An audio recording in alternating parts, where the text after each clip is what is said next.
Nós vamos falar agora de sistema nervoso. Mano, a bem da verdade, você já passou pelo tecido nervoso e você sabe tudo de tecido nervoso. Então, boa parte do que a gente teria para falar em sistema nervoso já foi contemplado quando a gente destrinchou o tecido. Você já sabe o que é o neurônio, o que são células da glia, a função de cada uma dessas estruturas, a função desse tecido, impulso nervoso, transmissão do impulso nervoso, sinapse. Velho, está sabendo um monte. Aqui, acho que vale a pena a gente se ater a estruturas anatômicas que compõem esse sistema, certo? Acho que esse é o mais interessante e o mais importante talvez. Então, quero transformar essa aula numa parada bem visual para você enxergar as estruturas anatômicas, para você ver cada uma das partes e saber reconhecê-las. Associando não só a estrutura, né, assim, no que diz respeito à sua localização dentro desse sistema, mas também a função de cada uma das partezinhas. Acho que vale a pena a gente investir o nosso ATP, o nosso tempo, para ver se corre aí. Certo? Beleza. Meu bruxo, qual que é a função do sistema nervoso, né? Se a gente pudesse definir a função desse sistema, poderia ser algo mais ou menos assim: conjunto de órgãos que tem como função integrar e regular o funcionamento do corpo. Então, apesar de ser um sistema formado por órgãos diferentes, esses órgãos têm em comum o quê? A capacidade de reconhecer estímulos, certo? Transformá-los, transmiti-los e organizar uma resposta coordenada do corpo. Perfeito? Então, o estímulo ele é reconhecido, ele é traduzido numa linguagem eletroquímica, como você bem sabe, ele é transmitido para outras partes do corpo e com isso está ali pronto para se organizar uma resposta coordenada àquele estímulo que foi ali percebido, transmitido, traduzido, interpretado. Justo, meu querido? Bonito demais, né?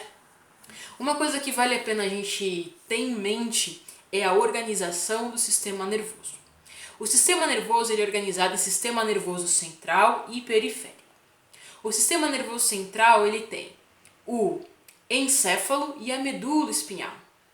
Perfeito? O encéfalo, cara, ele está organizado em cérebro, cerebelo e tronco encefálico. O cérebro ele pode ser dividido em duas partes, o telencéfalo e o diencéfalo. E o tronco encefálico em três partes, o telencéfalo, a ponte e o bulbo. O sistema nervoso periférico ele está organizado em três partes que acho que vale a pena a gente se ater. Os nervos, os gânglios e as terminações nervosas. Nada complexo, cara, quer dizer, é complexo porque o sistema é super complexo, mas assim, para nós aqui não precisa achar que é um bicho de 7 cabeças, beleza? Se fosse de 7 cabeças, seriam 7 sistemas nervosos, aí ia ser difícil mesmo, né, cara? E os nervos do sistema nervoso periférico, né, cara? A gente pode dividir em nervos cranianos e raquidianos, ou seja, nervos que vão partir da base aqui do crânio, do encéfalo, e os raquidianos que vão partir da medula espinhal. Nós temos 12 pares de nervos cranianos e 31 pares de nervos raquidianos. Justo? Maravilha? Entendido isso, essa organização? Muito bem. Vamos começar a explorar, velho, o sistema nervoso a partir do sistema nervoso central. Então, nosso primeiro bloco aí é o sistema nervoso central. Combinado? Vamos tentar começar nessa ordem que eu coloquei para vocês, né? Então, no encéfalo, um órgão muito importante é o cérebro. Aliás, o encéfalo, de um modo geral, cara, ele está protegido pela nossa caixa craniana, né? Então a nossa caixa craniana guarda, protege essa estrutura do sistema nervoso central que é o encéfalo. Além da caixa craniana, do osso em si, nós temos também um conjunto de 3 meninges que protegem o encéfalo, né? As meninges são como se fossem membraninhas que estão ali protegendo, estão também mergulhadas no líquor, que é um fluido que também ajuda na proteção desse órgão, dessa estrutura, né? Sobretudo com relação a impactos mecânicos, a choques mecânicos. Então, quando o cérebro chacoalha, ele não bate direto na caixa craniana, ele tem um fluido lá dentro. Então, o impacto ele é amenizado, beleza? Quem são essas meninges? Nós temos a pia mater, a dura mater, de fora para dentro, para te ficar orientado, de fora para dentro, da mais externa à mais interna. Nós temos a dura mater, depois nós temos a aracnoide, que ela é meio fibrosa assim, e a mais próxima do encéfalo é a pia mater, que ela é inclusive mais fininha. Beleza, cara? Muito legal. E se a gente pode puxar aí algumas coisas que a gente já viu, né? Nós vimos meningite lá em doenças virais e vamos ver nas bacterianas. Meningite é uma inflamação nas meninges. A meningite viral, ela é bem bobinha, ela causa um pouco de dor de cabeça, mas facilmente ela é eliminada e não causa muitos problemas. Agora a meningite bacteriana, ela é o bicho, ela causa um problemão e pode inclusive matar as pessoas. Beleza, meu querido? Muito bem. Vamos começar falando então do encéfalo. O primeiro órgão dentro da estrutura do encéfalo que acho que vale a pena a gente conversar é o cérebro. O cérebro é uma estrutura tão bonita, tão complexa e muito interessante. Qual que é do cérebro, né, cara? Vou colocar uma imagem de um cérebro aqui pra ti. O cérebro é essa estrutura meio gelatinosa, não sei se você já teve a chance de pegar no cérebro, né? Tem pessoas que comem cérebro, né? Não são zumbis, são, enfim, o cérebro bovino é muito apreciado, né? Em algumas culturas aí, né? Em alguns povos se come cérebro bovino, ele é gelatinoso e ele tem muitas circunvoluções que a gente chama, né? Muitos sulcos. E nós temos dois hemisférios, o hemisfério da esquerda e o hemisfério da direita e 4 regiões, cara. A região que a gente tem da frente é o lobo frontal, o lobo parietal, o da nuca occipital e o dos ladinhos das nossas têmporas, o lobo temporal. A gente normalmente coloca algumas funções específicas para esses lobos, mas não ache que é só aquilo ou que aquilo está restrito ao lobo. Não vai achando que é algo muito quadrado, tá bom? O cérebro é muito complexo. O lobo frontal, a gente está relacionado ao aprendizado, às emoções. O parietal está relacionado às sensações, occipital à visão e o parietal à audição. Beleza, cara? Muito bem.